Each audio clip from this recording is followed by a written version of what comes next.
நீங்கள் பயிர்க்கடன் தள்ளுபடி முழுமையாக கொடுப்போன்னு சொன்னீங்க, கொடுக்கல. இதையும் சேர்த்து தான் அங்கே விவசாயிகள் இங்கே போராட்டத்தில் ஈடுபட்டுருக்கிறாங்க. எவ்வளவு டைம் தேவைப்படும் அப்படின்னு சொல்ல வேண்டும். அதே மாதிரி டெல்டாவில் இருக்கக்கூடிய அனைத்து தரப்பு விவசாய சங்க பிரதிநிதிகளையும் சந்தித்து பேசுகிற மாதிரி முதலமைச்சர் அவர்கள் ஒரு கூட்டத்தை கூட்ட வேண்டும். மூன்றாவதாக, குறுவையில் நஷ்டத்தை சந்திச்சிருக்கக்கூடிய விவசாயிகளுக்கு இந்த அரசு உரிய இழப்பீடு வழங்கணும்னு கேட்டுக்கொள்கின்றேன். எங்களுடைய ஆட்சியில் 6.5 லட்சம் ஹெக்டேர் அளவுக்கு குறுவை சாகுபடி நடந்துச்சு. ஆனால் இன்றைக்கு இந்த வருஷம் இந்த ஆட்சியில் வெறும் 1.5 லட்சம் ஹெக்டேர் அளவுக்கு தான் குறுவை சாகுபடி நடந்திருக்கு. நீங்கள் ஸ்பெஷல் பேக்கேஜ்னு சொல்லி 134 கோடி அறிவிச்சிருக்கிறீங்க. அதை எத்தனை பேருக்கு கொடுத்துருக்கிறீங்க என்பதை இந்த அவையில் தெரிவிக்க வேண்டும். ஏதாவது கணக்கெடுப்பு நடத்தியிருக்கிறீர்களா? மாண்புமிகு முதலமைச்சர் அவர்கள்.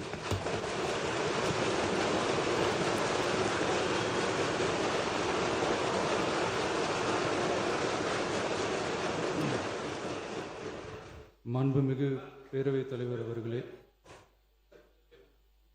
உட்காருங்க. அவங்க பேசும்போது குறுக்கிட வேணாம், உட்காருங்க. இன்னொன்று நீங்கள் இல்லை, இடையில அனுமதிக்க முடியாது. இல்லைங்க, இல்லைங்க, உட்காருங்க. நான்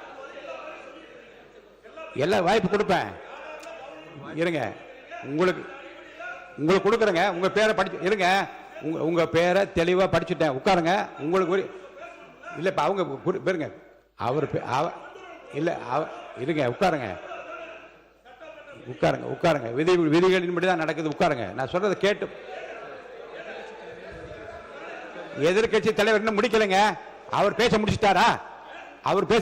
இன்னும் எதிர்கட்சி இன்னும் முடிக்கவே இல்லை. உட்காருங்க. நீங்க அவர் பேசி என்ன அதுதான் பேசுறேன். எது சட்டமோ எது விதியா தான் நான் பேசுறேன். எனக்கு பயப்பட சொல்லி நான் சொல்லுங்க. அவைக்கு பயப்படுங்க, விதிக்கு பயப்படுங்க. எனக்கு பயப்பட வேண்டாம், விதிக்கு பயப்படுங்க. மாண்புமிகு எதிர்கட்சி பேசி முடிக்கல. அவர் பேசி முடித்த இருங்க. அவர் பேசுகிற போது குறுக்கீடு பாருங்க. அவர் பேசுகிற போது தயவுசெய்து உட்காருங்களா? உட்காருங்க. என்ன உட்காருங்க, நான் அனுமதி தரேன்.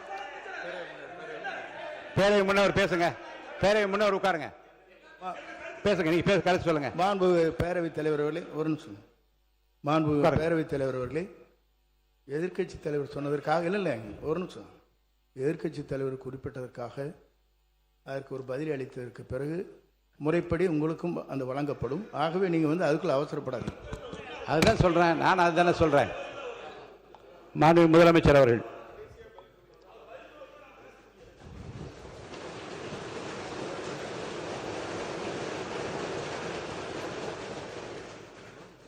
மாண்புமிகு பேரவைத் தலைவர் அவர்களே, காவிரி விவகாரத்தில் எதிர்கட்சி சில விவரங்களை கேட்டிருக்கிறாங்க. காவிரி நமக்கு உயிர் ஆதாரம், நம்மளோட உணர்வு ரீதியான ஒன்று. அதனால் அதை வச்சு அரசியல் பண்ணுற எண்ணம் துளி கூட நம்ம அரசுக்கு இல்லை.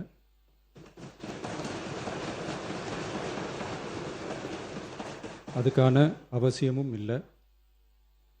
மேகதாது விவகாரத்தில் நாம் எல்லாரும் சேர்ந்து தான் தீர்மானம் போட்டோம். அதை நேர்முக கடிதமாக மாண்புமிகு பிரதமர் அவர்களுக்கும் அனுப்பி வச்சிருக்கிறோம். அதோடு நாம் அப்படியே இருந்துடல.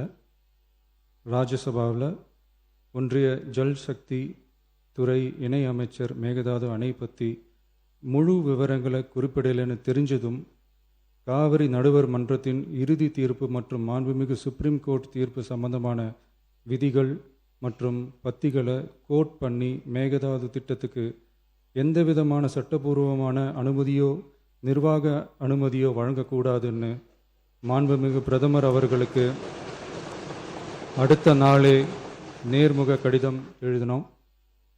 காவிரி நதிநீர் பங்கீட்லேயும் சரி, மேகதாது அணை கட்டுற முயற்சிகளை தடுக்கிறதுலையும் சரி, தமிழ்நாட்டோட உரிமையை நம்ம அரசு கொஞ்சம் கூட விட்டு தரவே தராது.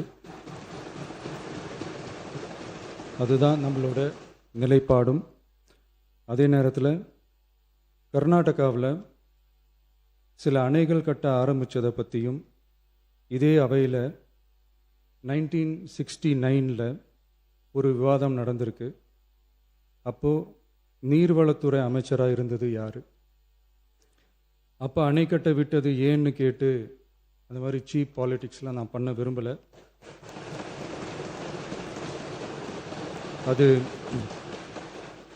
அது நம்ம நோக்கமும் இல்லை. ஏன்னா காவிரி விவகாரத்தை ரொம்ப கவனமாக கையாளணும். எந்த கட்சி ஆளுகிறது, எந்த கட்சிக்கு பெருமை, யாருக்கு பெருமைன்னெலாம் பார்க்கக்கூடாது. இது தமிழக மக்களுடைய பிரச்சனை அப்படின்னு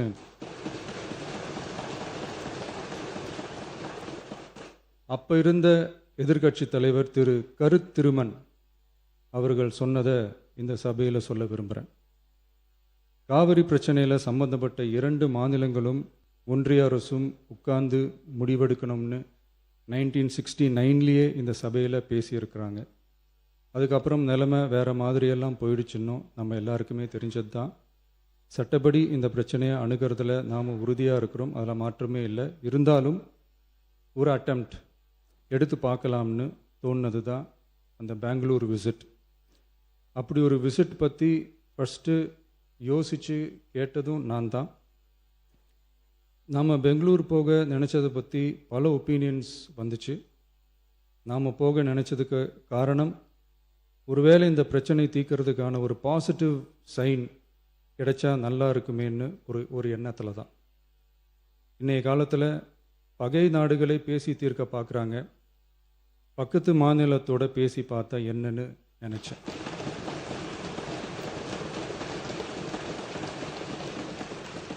அதனால தான் அப்படி ஒரு அட்டெம்ப்ட் எடுக்க நான் ட்ரை பண்ணோம். ஒருவேளை அந்த அட்டெம்ப்டில் ஒரு அவமானம் நேர்ந்தால் என்ன செய்யன்னு சில பேர் கேட்டாங்க. அப்படி நடந்தால் தமிழ்நாட்டு மக்களுக்காக அதையும் தாங்க தயாராக தான் இருக்கேன்.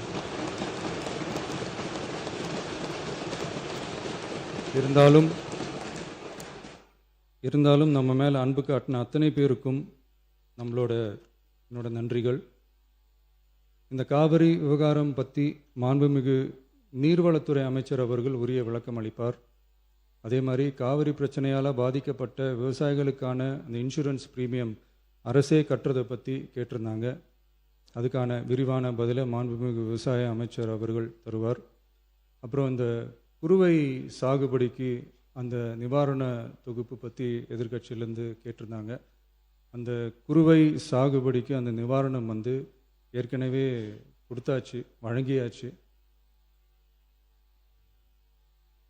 இது அரசியலே நாங்கள் தான் அப்படின்னு சொல்லிக்கிறவங்களுக்கு இது எப்படி தெரியாமல் போச்சுன்னு எனக்கு தெரியல.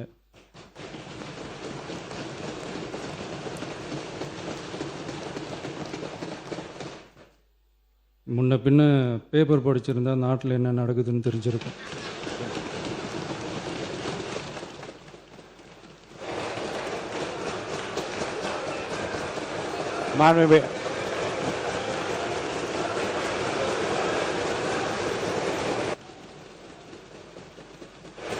மாண்புமிகு எதிர்க்கட்சி தலைவர் சுருக்கமாக கொஞ்சம் அமைதியா இருங்க. மாண்புமிகு எதிர்க்கட்சி தலைவர் பேசுவதற்கு நீங்க அமைதியா இருங்க. நீங்களே இப்படி பிரச்சனை பண்ணா எப்படி? அமைதியா இருங்க, அவங்க பேசணும் சுருக்கமாக. பேரவைத் தலைவர் அவர்களே, ஸ்பெஷல் பேக்கேஜ்னா நீங்கள் கொடுத்தது 134 கோடி கொடுத்தீங்க. அது அனைத்து அரசுலையும் கொடுக்கறக்கூடிய ஸ்பெஷல் பேக்கேஜ் தான். இப்போ வறட்சி நிவாரண நிதி அவங்க கேட்குறாங்க. இது ரெண்டுத்துக்கும் வித்தியாசம் தெரிஞ்சுக்க வேண்டும். இது வெறும் டெய்லி காலைல பேப்பர் படித்தா மட்டும் பத்தாது. அங்கே அனைத்து கட்சி கூட்டத்தை கூட்டி அனைத்து விவசாயிகளோடையும் போய் கலந்து பேசி அவங்களுடைய கோரிக்கைகள் என்னென்னு நீங்கள் தயவுசெய்து கேட்டுக்கொள்ள வேண்டும். அதே மாதிரி முன்னவர் மாண்புமிகு இதெல்லாம் மன்னிக்கணும். மாண்புமிகு எதிர்க்கட்சி தலைவர்கள் இப்போது வறட்சி நிவாரணத்தை பற்றி சொன்னார்கள். செப்டம்பர் இறுதி வரையிலும் பார்த்துவிட்டு தான் வறட்சி நிவாரண பணிகளை ஆற்றுவது வழக்கம். அவை குறிப்பிட விரும்புகிறேன்.